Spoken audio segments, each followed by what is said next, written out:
अस्सलाम वालेकुम जी, आप देख रहे हैं हालात। मैं हूं नौशेरवान और मैं मौजूद हूं सीनियर सहाफ़ी सईद चौधरी साहब के साथ। सर कैसे मिजाज है? अल्हम्दुलिल्लाह जी। 31 जुलाई के वीलॉग में खुशामदीद बात करेंगे। शेख रशीद पर कातलाना हमला, बाल बाल बच गए। फिर सदारती निज़ाम की बातें फिर शुरू।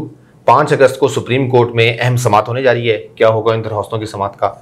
फिर आज़ाद कश्मीर का वज़ीर-ए-आज़म कौन, पैसों का शोर और PDM का मुस्तकबिल, और जस्टिस काजी फाइज़ की तबीयत में ख़राबी, हॉस्पिटल एडमिट हो। हाँ, हमारे एक व्यूअर ने ये पूछा हुआ है, बिल्कुल, कि उनके बारे में ज़रूर बताइएगा। वो सिटी स्कैन जो उनका हुआ है उसकी रिपोर्ट सही नहीं आई, तो वो उन्हें कायद-ए-आज़म हॉस्पिटल में एडमिट करवा दिया गया है। और कहते हैं कि CMH से भी किसी डॉक्टर ने उनका मायना किया है। अच्छा। और वो जो सेठ वकार थे वो तो सरकारी हॉस्पिटल में थे, लेकिन उसमें भी उनके अजीज़ वकार बेटे वो दूसरे डॉक्टर उनकी फैमिली के साथ थे। बहरहाल जो भी है, लेकिन यह है कि वो ऑक्सीजन उनको लगी है। दुआ कर सकते हैं, दुआ करें, बल्कि अल्लाह ताला उन्हें सेहत तंदुरुस्ती अता फरमाए, उनके अहलिया को भी। बिल्कुल, वो तो अभी घर में ही क्वारंटाइन है और इनको वो हॉस्पिटल में एडमिट किया गया। और कहते हैं कि शायद उन्होंने सरकारी अस्पताल की वजह से अस्पताल को तरजीह दी है। इस तरह की बात ठीक है, कोई इसकी हतमी नहीं है, हमने कौन सा उनके मुंह से सुना है। लेकिन उनके करीबी लोग ये कहते हैं कि हमारा मशवरा था कि आप सरकारी अस्पताल ना जाएं। ठीक है, ठीक है। तो सर शेख रशीद साहब पे जो हमला हुआ है, उस पर ज़रा, वो पहला हमला नहीं है इन पे। अच्छा, पहले भी हुआ है। इसकी जो कड़ियाँ छड़ियाँ बड़ी दूर जाके मिलती हैं। हाँ, मिलेंगी। इस पर बात कर लेते हैं पहले, फिर वो आज़ाद कश्मीर पे बात कर लेते हैं। आज़ाद कश्मीर बैरिस्टर सुल्तान महमूद ने पीपल्स पार्टी छोड़ के PTI में गए। सारी तगो तो उनकी थी, जो मुनज़्ज़म किया है PTI को आज़ाद कश्मीर में, वो उन्होंने किया है। और साथ उन्होंने पीपल्स पार्टी के बंदे तोड़े, नून लीग के कुछ बंदे तोड़े और खड़ा किया वहाँ, सीटें जीत ले, बिल्कुल जीत के ले गए और अक्सरियत, वाज़ेह अक्सरियत मिल गई जी। अब वो पैसों पैसों का भी चक्कर चल पड़ा है। बैरिस्टर साहब के पास पता नहीं इतने पैसे हैं या नहीं। ठीक है, अमीर आदमी है, लेकिन इतने अमीर नहीं जितने दूसरे हैं। और भी की कैंडिडेट है आपके, तनवीर इलियास साहब जो है वो भी उम्मीदवार है। 1 अरब का तो उन्होंने ऐसे कर दिया था मामला। तो अब वो उनको ये कहा जा रहा है कि भाई जी आप पाकिस्तान के और आज़ाद कश्मीर के कॉन्स्टिट्यूशन में थोड़ा सा फ़र्क है। ठीक है, उन्हें ये कहा जा रहा है कि तुम सदारत ना दे दी। जो दीगर उम्मीदवार हैं वो उन्हें कह रहे हैं तुम सदारत ले लो, सदर प्रोटोकॉल नंबर 1 होंदा। तो वो क्यों दे रहे हैं? वो इसलिए कि अगर उन्हें वज़ीर-ए-आज़म ना बनाया और कुछ भी ना दिया, उनके बेटे ने भी सीट जीती है। ठीक है, तो उनको अकोमोडेट कर लेते हैं, कभी ना में ले लेंगे, आप सदर बन जाए वगैरह वगैरह। ठीक है, अगर ना लिया तो ये कोई ऐसी कंस्पिरेसी थ्योरियां होती हैं वो कि सबको इकट्ठे कर ले, जो ज़ाहिर इन्होंने पीटी और सारा कुछ PTI खत्म हो छवि तो छेती है PTI। लेकिन वो वहाँ पैसों का जो है ना वो बड़ा रोला पड़ा हुआ है। अब ये कहते हैं कि देखना गुलाम अरबाब रहीम खान जी, अरबाब गुलाम रहीम, बिल्कुल, और अरबाब गुलाम रहीम साहब जो अमूरी सिंध के बने हैं, मुशीर है। ये मुलाकात जो है ना ऐसे नहीं होती। और ये मुशीर और मावने खसूसी जो इस तरह के लोग होते हैं, वो नहीं जो उनके पुराने यार हैं, पुरानी ATMs नहीं। ठीक है, नई जो ATMs हैं। देखना अब पाकिस्तान तहरीक इंसाफ जो है एक सियासी जमात है जी, उसके खर्चे भी होते हैं, अखराजात भी होते हैं। कुछ 5 करोड़ रुपए है, समझ जा तू गल। ठीक है, वो मेरे को रसीदा थोड़ा पड़ी गई। हाँ, मेरे लिए तो अखा तेरी जी ने शरारत की। कम से कम 5 करोड़ रुपए तो चाहिए ना। बिल्कुल, फंड में, पार्टी फंड में। हाँ जी। फिर पार्टी फंड में जब जाता है, पता नहीं वो जैसे नून लीग वालों पे इल्ज़ाम लगा दिया था जनाब मैंने 1 करोड़ रुपए दिया था, पता नहीं कहाँ चले गए। इस तरह की बात नहीं कर रहे थे वो। जी, इतने करोड़ रुपए पार्टी फंड में दिए और वो जनाब पता नहीं 10 करोड़ या 1 करोड़ जितने भी मेरे जेन से निकल रहे हैं। हाँ जी, इसी तरह के मामला हो जाते हैं ना। ठीक है, तो फी मुलाकात जो इस तरह की होती है उसमें 5 करोड़ तो कम से कम होना चाहिए। तो फिर अगर इलियास तनवीर साहब आ जाते हैं, हाँ जी, फिर तो वो सारी जो पिछली बातें हैं, हाँ जी, वो दुरुस्त साबित हो रही है ना। अगर वो आ जाता है, कंफर्म नहीं है, हो सकता है उनसे भी तगड़ा कोई बंदा हो। ठीक है। अब ये भी तो होता है ना कि 2 करोड़ रुपए महाना, हाँ जी, अगर कहीं से आना हो, ठीक है, ऐसे भी मामला ऐसे होते हैं हैं। यार। लाहौर की बात कर रहा हूँ, लाहौर में इधर एयरपोर्ट की तरफ जाएं तो वहाँ की बात कर रहे हैं। अच्छा, ठीक है ना, ओके एयरपोर्ट इधर उधर, ओके। नवी एयरपोर्ट, पुरानी भी जी, वो तो दोनों लग गई, दोनों पुराने दोनों लग दोनों एयरपोर्ट हैं। 2 करोड़ रुपए अगर 10 लाख रुपए कम हो ना, वो कहते हैं भाई जी पूरे करके ले आओ। अच्छा, ये नहीं होता कि अगले महीने फिर तुझे देने, अगले महीने फिर 10 लाख कटा दोगे तो फिर बनेगा कि। ठीक है, ये इस मुल्क में हो रहा है। ठीक। एक वज़ीर आला पंजाब, हाँ जी, बड़े सियासतदान हैं, अब भी हैं, उनके बारे में ये पता चला था कि कोई मामला तय हुए। ठीक है, वो लाहौरी नहीं थे, ठीक है, बता ओके वज़ीर आला हैं लेकिन लाहौरी नहीं। जी, ठीक है, लाहौरी तो 2 ही है ना यार। अच्छा, वो रिश्वत कह लें, जो भी कह लें, नजराना पेश करना था, कोई काम करना था उन्होंने।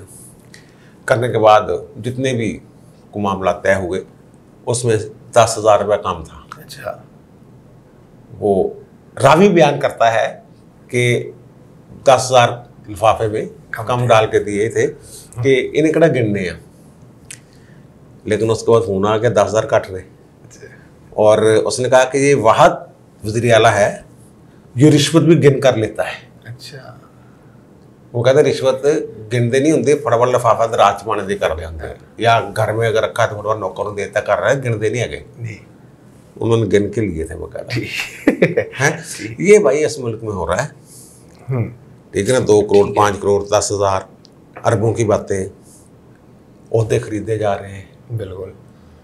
तो आप तो को रखेंगे कि जनाब वो है ना कि जनाब बंदा ईमानदार है। हाँ जी, हैं ये जो ऐसे लोग 2 नंबर हमने साथ में लाए हैं, इनको ना टिकट देना, टिकट देता लेकिन इन्होंने कबीना च नहीं लेना। कबीना च ले लिया तो रिश्वत नहीं लैन देनी इन्होंने। देखना तुम रिश्वत ले रहे ने, ऊपर बैठे ना खान साहब, रिश्वत कितना लैनगे, पता चला जनाब सारे करप्ट हैं। फिर बयानिया बदल गया, आखिरी बयानिया जो है वो ये कि पूरी कौम ही करप्ट है, ईमानदार बंदे कितों लेके आवा। अब भाई वहाँ 5 करोड़ और अरब, चलो अच्छा आगे क्या बात है? इन मसलों से हल तो फिर ठीक नहीं सुधारते निजाम ना होगा, बैंड ना नहीं वो सदर पैसे नहीं लेते यार जी, बात सदर पैसे नहीं लेते। चलिए एक बंदा ही होगा ना। नहीं ये भी तो एक ही है, नहीं ये भी तो 1-2 ही है ना। वो जो वो है सदारती निज़ाम में जो लोग होने हैं साथ, यही इदारे होने हैं, यही सिर्फ पार्लियामेंटेरियन जो हैं वो भी होने हैं, लेकिन उनके इख्तियारात ज़रा इंतज़ामी तौर पे सदर जो है उसको कबीना शबीना बनाने में कोई ज़रूरी नहीं होता। उसमें सदारती निज़ाम में कि कबीना बनाने तो पार्लियामेंटेरियन ही को लेना है, किसी को भी ले सकते, ये फ़र्क है। इख्तियारात ये वाले दे दें या वो वाले दे दें, उसमें आसानी हो जाएगी, अपनी मर्जी के बंदे। उसमें ज़्यादा आसानी है, बल्कि उसमें ज़्यादा आसानी है। 5 करोड़ से 10 करोड़ पे भी मशीर बन सकता है और ये हो सकता है। बिल्कुल। तो उस पर वो 5 तारीख को लगी हुई हैं दरखास्तें 3-4। हाँ जी, सुप्रीम वो हाँ कौन है बोला वो? सर वो है अहमद रज़ा कसूरी साहब हैं, डॉक्टर सादिक अली साहब हैं, ताहिर अजीज़ साहब हैं। हाँ ये पता क्या, हमारी रिपोर्टिंग भी कुछ ऐसे ही है दोस्तों की, अखबारों की जी, मीडियाज़ की। ये जो कसूरी साहब है ना, ये खुद पिटिशनर नहीं है, बाकी भी ऐसे वकीलों के नाम डाल, ये वकील है। ये मुस्लिम लीग जना है, कोई पता नहीं कौन सी मुस्लिम लीग जना है। पहले तो इसकी भुट्टो साहब की होती थी। हाँ जी, जना नहीं की थी। आप पता नहीं कि कौन सी जना है ये, वो उसमें पिटिशनर है। वो ऑब्जेक्शन लगे हुए थे, ये 2020 सितंबर में दाखिल हुई थी। उसमें ऑब्जेक्शन लगा हुआ है कि वो जनाब लोकल स्टैंड आई नहीं है, ये है लोकल स्टैंड यानी कि आप मुतासरा फरीक नहीं है, आप क्यों आगे मुँह उठा के। वो उन्होंने अब दरखास्त दी थी 3-4 पहले, जनाब इसकी अर्ली हियरिंग कर ली जाए। तो वो ऑब्जेक्शन के तौर पे उसकी मिस्टर जस्टिस उमरता बंदयाल जो है वो 5 अगस्त को समाप्त कर रहे हैं। यार यहाँ जो हमारा सिस्टम है ना, जो अदालती फैसले हैं, हमने इस पर बहुत दफ़ा ये बात की है कि एक आइनी ढांचा होता है, आइन में नहीं लिखा हुआ लेकिन अदालती फैसलों के ज़रिए वो आइनी ढांचा बन गया हुआ है। उसमें पार्लियामानी जो सिस्टम है, तर्ज़ हुकूमत है, उसको तहफ़्फ़ुज़ हासिल है। उसमें अदलिया की आज़ादी को तहफ़्फ़ुज़ हासिल है, बुनियादी हुकूक जो हैं उसको तहफ़्फ़ुज़ हासिल है आइनी तौर पे। और अदलिया की आज़ादी की बात मैंने की है ना जी, हाँ वो, तो ये इनमें तरमीम नहीं हो सकती, इख्तियारात कम नहीं, इस्लामी निज़ाम, इस्लामी तर्ज़ हुकूमत नहीं, इस्लामी तलीमात, इस्लामी स्टेटस जो है स्टेट का वो, ठीक है, इसमें तब्दीली नहीं हो सकती। ठीक है, वहाँ बल्कि लफ्ज़ है इस्लामी पार्लिमानी सिस्टम जो अदालती फैसले, उसके लिए अगर ये जो मौजूदा मुकन्ना है हमारी पार्लियामेंट, ये तरमीम नहीं कर सकती इन चीज़ों में। ठीक है, अगर करनी है तो फिर या रेफरेंडम करवाएं, ठीक है, या मैंडेट लेके आए, अपने मंशूर में शामिल करें ये चीज़ कि हमने ये फ़लाँ चीज़ में तरमीम करनी है। जैसे सदारती निज़ाम में तरमीम के लिए जो इफ्तिखार मोहम्मद चौधरी की जस्टिस पार्टी है, उन्होंने अपने मंशूर में लिखा हो कि हम सदारती निज़ाम लेकर आएंगे। ठीक है। अब अगर पुराने अदालती फैसलों को जो एक ठप्पा लग गया और मुकम्मल ठप्पा लग गया कि नहीं बदल सकता, हाँ जी, उनको देखा जाए तो ये दरखास्तें उड़ जानी है। ठीक है, लेकिन क्योंकि बेयकीनी की सूरत हाल है जी, पता नहीं कि इनके पीछे कौन है, पता नहीं। देखना वो जो सेनेट के इलेक्शन थे, हाँ जी, खुफिया करवाने की जो दरखास्तें थी, हुकूमत का रेफरेंस था, हाँ जी, उसमें कैसे इधर से इधर चले जाते थे, इधर से फिर इधर चले जाते थे। आखिरी वक्त तक सुप्रीम कोर्ट ये कोशिश करती रही कि इलेक्शन कमीशन किसी तरीके से ये कह दे कि ठीक है जनाब से खुफिया करवा देंगे। ये खौफ है हमें। ठीक है, वो जो दरखास्त है उनमें यही लिखा हुआ है कि जनाब 184 के तहत वो दरखास्तें सारी, ठीक है, सब आर्टिकल 4 के तहत आइनी दरखास्तें कह लें उनको, ठीक है, कि जनाब आप इन्हें कहें कि जनाब सदारती निज़ाम, पहले तो यह है कि पार्लियामानी निज़ाम की खराबियाँ बयान करेंगे, फिर सदारती निज़ाम की खूबियाँ बयान करेंगे, फिर कहेंगे जनाब आप आर्डर करें। यही दरखास्त है बिल्कुल कि जनाब रेफरेंडम करवा देवे हुकूमत। ठीक है, ये फिर भी मामला पार्लियामेंट में जाना है। हाँ जी, वो तरमीम हो चुकी है आइन में। ठीक है, 18वीं तरमीम ने बड़े हाथ बांध दिए हुए इनके।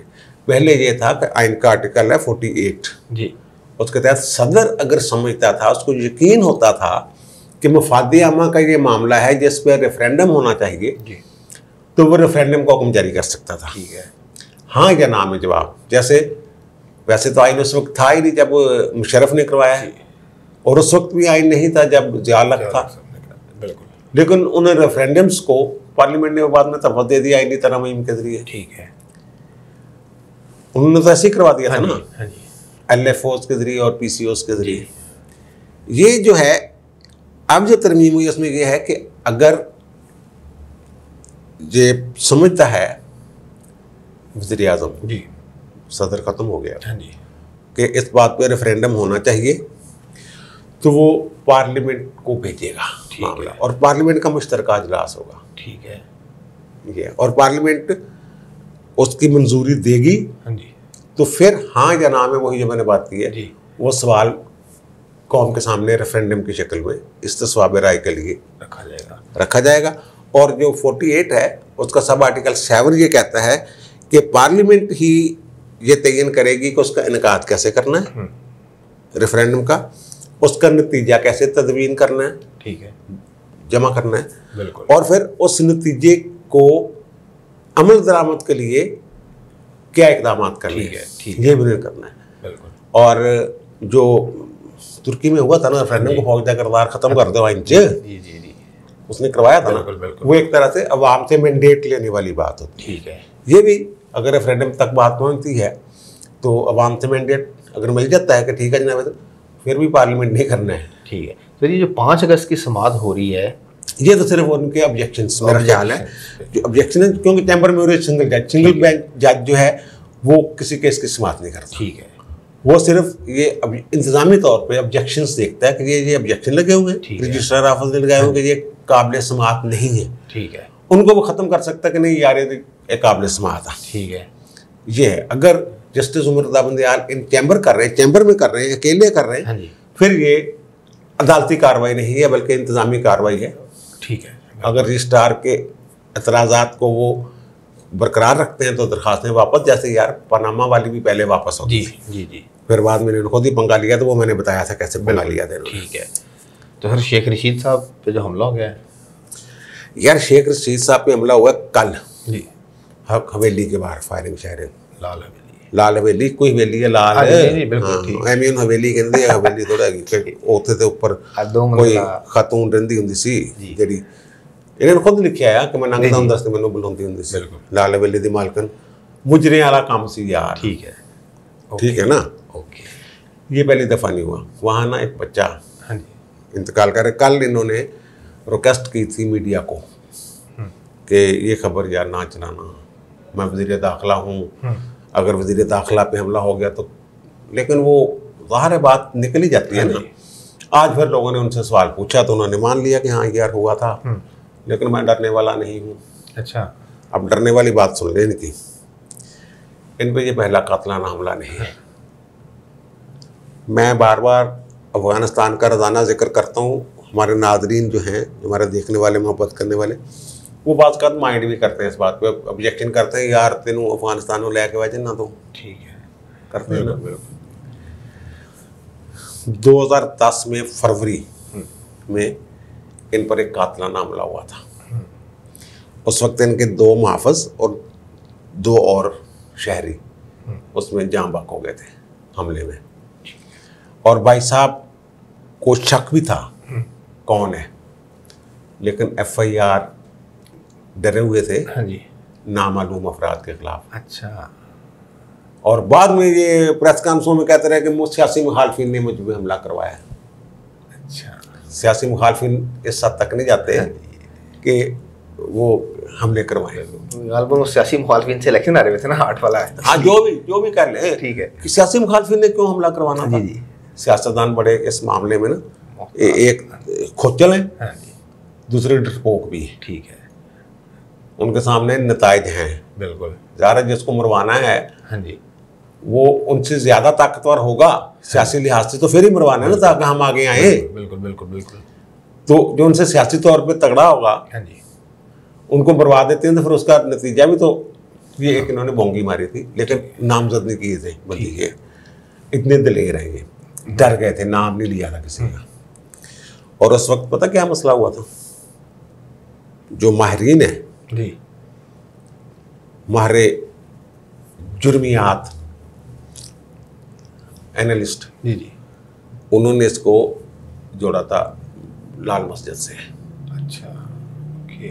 और लाल मस्जिद वाले में आपको पता है, ये जो कहते हैं मैं बड़ा दिलेर हूँ, इन्होंने लाल मस्जिद वाले इशू पे माफ़ी मांगी थी। मुशर्रफ के वज़ीर इत्तलाआत थे ना, जी जी बिल्कुल, जब लाल मस्जिद पे हुआ है, और वो फिर इन्होंने माफ़ी मांगी थी उस पर। हाँ सर, इनकी दिलेरी तो मुझे 98 वाले वाक़े से ही पता लगी थी। उन्होंने खुद कहा था पटाखा किधरे हो ना चल जाए। नहीं, वो दिलेरी उससे आगे की बात, ठीक है। ये मुशर्रफ के जो इक़दामात थे, हाँ जी, उनका बड़ा दिफा करते थे जी, लेकिन बाद में इन्होंने कहा कि मेरे तो गलती हो गई, हाँ जी, और मैं माफ़ी मांगता, ठीक है, मुझे उस वक्त इस्तीफ़ा दे देना चाहिए था। अच्छा, वज़ारत इत्तलाआत से, ये मैं बात कर रहा हूँ। उस वक्त जो थे ना ये आपके, हाँ, एक पता है इनका लेन देन के भी मामला था, पता नहीं उल्टाने के पास देख नहीं देते बार। आपको याद 2017 में 17 में कोई जापानी था, कोई नूरवान, जी जी बिल्कुल बिल्कुल, उसने आके गिरबान से पकड़ लिया था, मेरे पैसे कट, वो पता नहीं वो 22-23 लाख का कुछ चक्कर था। बिल्कुल बिल्कुल, इस तरह का भी कोई हो सकता है, इसलिए खबर दबा रहे हो। लेकिन ये जो है ना, है काम थोड़ा सा, अब जो तरीके तालिबान पाकिस्तान है जी, वो भी कोई धमकी झमकी देती रहती है, हाँ जी, और उधर भी मामला कुछ ऐसे चल रहे हैं। और जो ज़ियाउल हक ये क्या कहते हैं, मुशर्रफ जो है, उस पर कई हमले हुए थे जी जी, वो यही लोग कर रहे थे। अब मुझे नहीं पता कि शेख रशीद साहब वाला ज़ाती कोई दावत वाला मामला है या इसको वहाँ से, क्योंकि उस वक्त लाल हवेली से, लाल मस्जिद से जोड़ा गया था मामले, ठीक है। वो लोग जो हैं सोए हुए सेल जो हैं, वो दोबारा जिंदा हो रहे हैं, बिल्कुल ठीक है ना। मे भी वो पुरानी बातें, पुरानी कदूर थे, जैसे ये नहीं भूलते वो भी ना भूल रहे हो। और उस वक्त तो हर जो वजीर मुशर्रफ के साथ ज़्यादा बोलता चोलता था, मजहबी अमूर के वजीर थे ज़्यादा लाख। उन पे भावलपुर में हमला हो गया था, एक मोटरसाइकिल वाला आ गया था लेकिन वो पहले फट गया।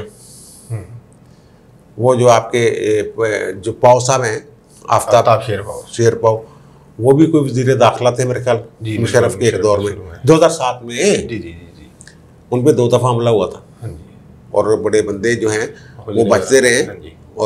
और ये जो आपके अमीर मुकाम है इस वक्त, ये भी उनके साथ थे। इन पे भी शांगला में हमला हुआ था। ये लाल मस्जिद और ये तालिबान वाले जो तालिबान पाकिस्तान TTP, ठीक है ना, TLP, ये जो आसान टारगेट हैं उन तक अगर पहुंचते हैं, आसान टारगेट ही उन्होंने करने हैं ना, ताकि सारे बंदे कर। अब मैं ये कहता हूँ कि उनकी कमर शमर टूट चुकी हुई है, ठीक है, वो उस तरह के ना उनको खुद कुछ में बाहर मिल रहे हैं, छोटे मोटे पटाखों से काम चलाने की कोशिश कर रहे हैं वो। तो ये, लेकिन इनको उस पहलू को नज़रअंदाज नहीं किया जाना चाहिए जिनका मैं अभी जिक्र कर रहा हूँ। और PDM का जो मुस्तकबिल की बात आप कर रहे हैं ना, ये 25 जुलाई को कहाँ जलसा था फजल रहमान साहब का, तो ये वज़ीरिस्तान के इलाके में, बिल्कुल उन्होंने वहाँ कहा तालिबान तो हमारे हीरो हैं। और उन्हीं दिनों आपके नवाज शरीफ दूसरे ग्रुप से मुलाकात कर रहे थे लंदन में, अल्हम्दुलिल्लाह से, ठीक है ना। जी। और आपके वज़ीर आज़म कहते हैं कि जनाब तालिबान साढ़ा बाहर कोई नहीं, सानू होना था बाहर कोई नहीं, जी, वगैरह वगैरह। जी, वो हमारी बात क्यों मानेंगे अब। बिल्कुल। तो PDM में तो फिर 2 सिमत, एक इधर वाले एक इधर वाले, एक तालिबान को हीरो कह रहे हैं मौलाना साहब, और जो नवाज शरीफ जो हैं, जो राइटिस्ट दाएं बाजू के समझे जाते हैं, वो उनसे मुलाकात कर रहे हैं अफगान हुकूमत से। और वो कहते हैं जनाब अफगान सदर ने रिक्वेस्ट की थी कि एक पैगाम होते हैं, ये मुलाकातें जो होती हैं, नवाज शरीफ कुछ क्या कर सकता है अमली तौर से, लेकिन ये एक पैगाम है कि एक बड़ी जमात का प्रेसिडेंट जो है, कायद जो है, वो हमारे साथ। दूसरी तरफ आपके जो पीपल्स पार्टी वाले हैं, उनकी लाइन भी मौलाना से बिल्कुल मुख्तलिफ है इस हवाले से। वो तालिबान के हवाले से या अफगानियों के हवाले से उनकी लाइन भी मुख्तलिफ है। मौलाना की जो लाइन है वो तो मुझे इमरान खान के करीब लगती है। तालिबान कश्मीर में नहीं, वो और था, वो और था, वो देखना। हाँ, उन्होंने कश्मीर की बात की है तो वो अब्दुल्ला शाह मजहर, एक जिहादी क्या कलदम तंजीम का बंदा, जैश मोहम्मद का बंदा था वो। और मजहर सईद शाह कहते हैं उनको खुसूसी उलमा की सीट पे किसने टिकट दिया? PTI ने दिया ना, इमरान खान साहब ने। ये सारी सूरत इनकी ख्वाहिश नून लीग और उनकी जो है बिलावल पीपल्स पार्टी दोनों की है कि किस तरीके से कोई इत्तेहाद या उसकी रिवाइवल बहाली हो जाए। मौलाना साहब भी हैं तो बड़े घाक आदमी ना जी, कुछ भी कर सकते हैं उधर। वो भी उधर पेशावर में उनकी ज़बान और होती है, पंजाब में और होती है, सिंध में जाकर कुछ और हो जाती है। सिंध वाला जलसा PDM का ख़त्म करके अब शायद 14-15 को उन्होंने अपना रख लिया हुआ अलग। तो वहाँ कोरोना आया हुआ है। कोरोना का भी यार बड़ा अजीब इन्होंने फंड बनाया। वो मैं देख रहे 2 अगस्त में स्कूल खोल रहे हैं पंजाब। वो मुझे कोई बंदा कह रहा था देखना जनाब ये चंद दिन खुलने हैं, फिर कोरोना आ जाना बंद हो जाने, फीसा उन्होंने कहा ले लो, फीसें लेने के लिए जो खोल रहे हैं। ठीक है, वो मैंने बताया था ना उस दफ़ा जब एक दफ़ा हुआ था वो मुराद रास का, मैंने कहा था मैंने कहा था कि ये देखना फलां टाइम ये स्कूल खुलेंगे, फीसों का यह मामला होगा। वो प्राइवेट जो एसोसिएशन है उन्होंने मुझे कहा कि रास मसूद सब सेट कर लेने की मतलब था। मैंने नहीं बताया था कि मतलब वो जहाँ से बात शुरू हुई थी मुझे नहीं पता क्या मतलब। उन्होंने कहा जी उन्होंने सेट कर लिया है। अगर वो देखो ना, वो भी यार कितने स्कूल है यार, हाँ जी। अरबों रुपए 2-3 तरह चाहिए, ठीक है ना। तो वो अगर रास मसूद साहब ने उन्होंने खुश कर लेता तो की हो गया। तो अब ये करोड़ों अरबों रुपए में फीसें जमा करेंगे, बच्चों ने कहने ऑनलाइन काम करो, ऑनलाइन कभी क्लासां होंगी कभी नहीं होंगी जो भी हो रहा है यार तेरे सामने सब हो रहा है। चले ठीक है जी, अब तक के लिए इतनी आपने सुन ली तमाम मामला पे चौधरी साहब की राय। आपकी क्या राय है कमेंट्स में ज़रूर बताइएगा। आपसे मुलाकात होगी अगली वीडियो में, तब तक के लिए अल्लाह हाफ़िज़।